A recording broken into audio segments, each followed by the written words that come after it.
kayo Ginoo. Karong adlaw Ginoo, nasayod kami nga ma-realize nila Ginoo sila kinabuhi. Nga pinaka-importante kay ka Ginoo, nga amo akong alaga. Ginoo karong ining pamilya Ginoo makayamba. Isisan nga lipanaw na Ginoo karong adlaw.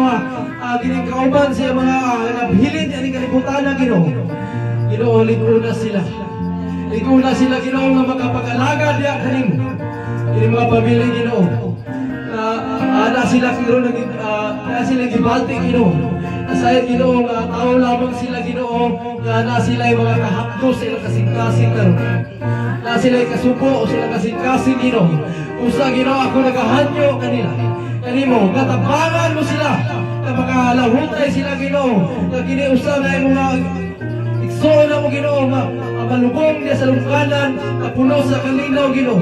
O walay aberya nga may tabo silang pamilya Ginoo na natagain silang kalinaw nga makadaog sila ning mga napita ng kasumpalan nga ilang ibati karon ilang gisagupang karon Ginoo. Tabangin ning pamilya Ginoo. Abi na sila mga pinansyal Ginoo. Nasayod ka Ginoo.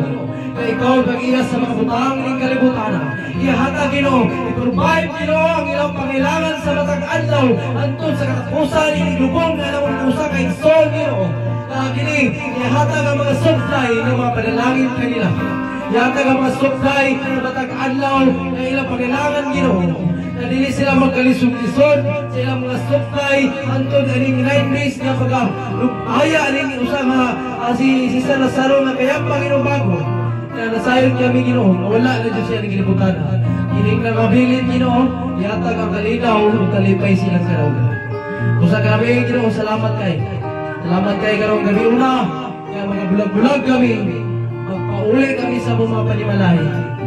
Kawalay mga birya sa kalan-dalanan, kauban sa mga pamilya, sa mga nagtampong gini, Ginoo, nagtampong gini karon, yata ang mga panalangin kung sa iyang mga trabaho, kung sa iyang mga negosyo karon adlaw, kung sa may gibuhat, tuiga, panalangin